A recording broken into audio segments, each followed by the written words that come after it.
Hello students, there is a question number 7. So this question says like we have two particles A and B and they repel each other by a particular force which is 6 Newton.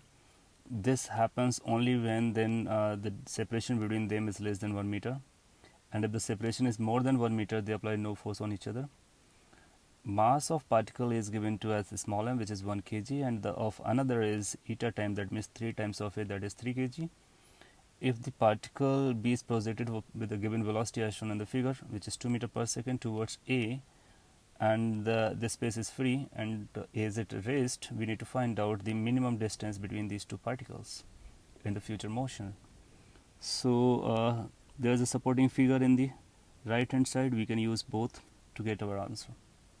So the mass of particle is m, that of B is going to be eta time m. Initially they are separated very large distance or maybe some more distance, so there will be no interaction acting place. Interaction will start when the B will come at this location. So some time later B will be there. When B is there, initially it will have a velocity u. So B will be traveling towards A with the same velocity u up to this point. So we can draw separate pictures, like initially we consider this as the initial, this is A particle, this is B particle, and their separation is r naught, a little magnified, and this is at rest initially as the question says, and it is moving towards here with a velocity u, and it has entered in the space where the interaction takes place. Now they are repelling each other by a force F, so you will find the repulsive force F will start acting on this as well as on this. You will find this A will start accelerating, B will start deaccelerating, and their distance, which is r naught, will decrease.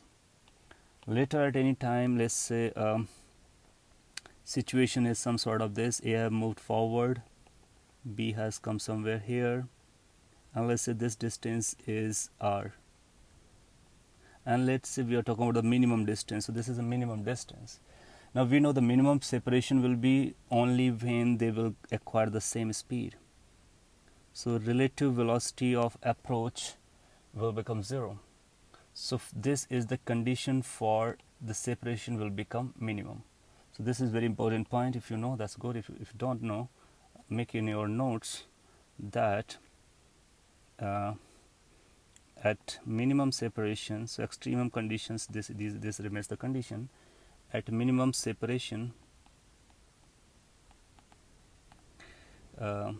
both will have same velocity.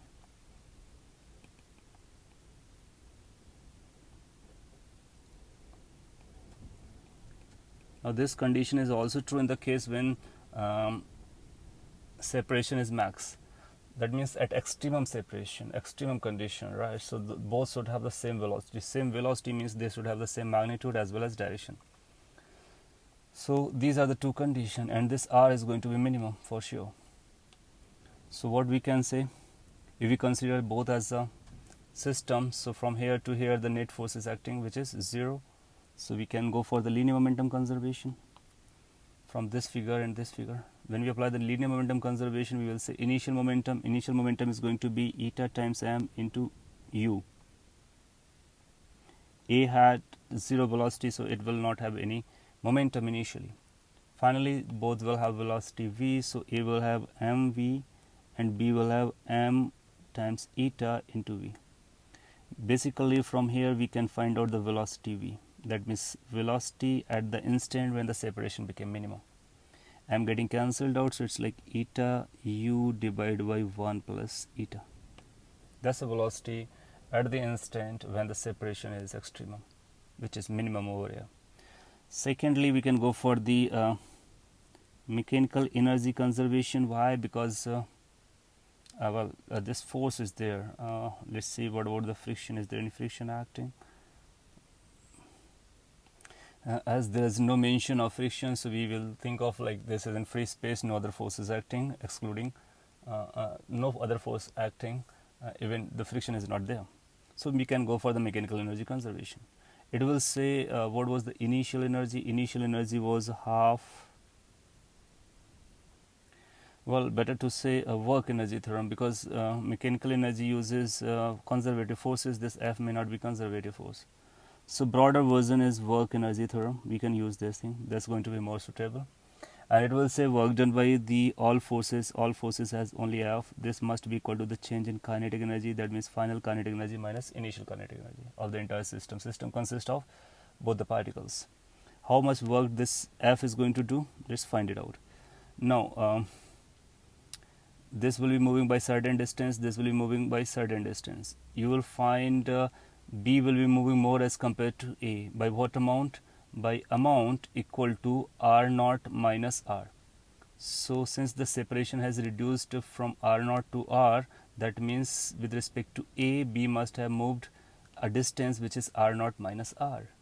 And that will be the extra work which is going to be negative in nature, because A is going to do positive work and B is going to do negative work. The force on B is going to do negative work, and this is traveling more.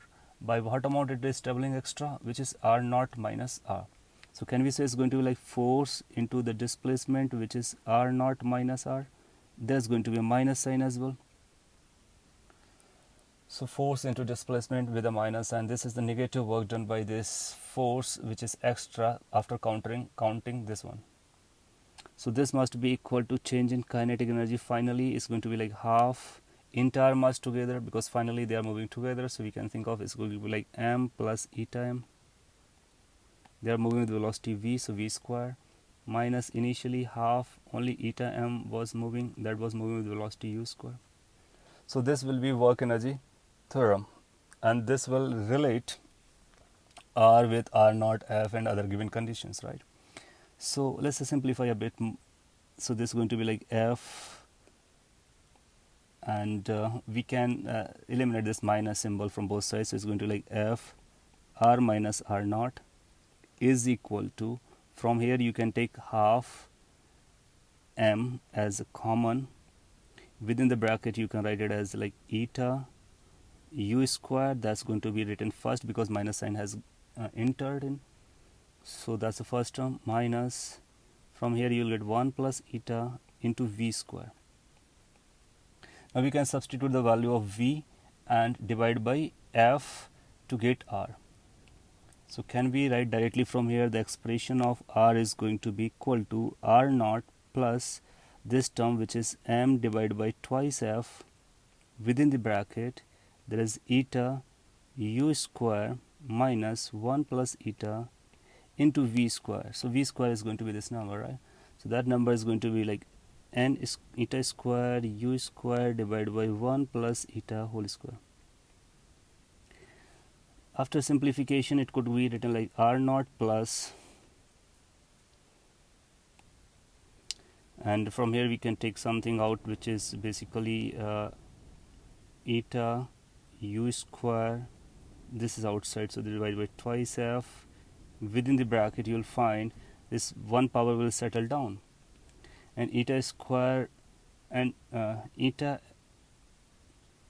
and u square has gone outside, so there will be eta surviving over here, and this will be entirely gone. So it's going to be 1 plus eta minus eta, that is 1. So we will get it like 1 upon 1 plus eta. There is a some correction involved, so let's check that correction. Here this was minus sign, I multiplied this minus in this way, so this should remain r naught minus r. So so basically there is going to be a minus because I have changed this sign. So it will say simply this is going to be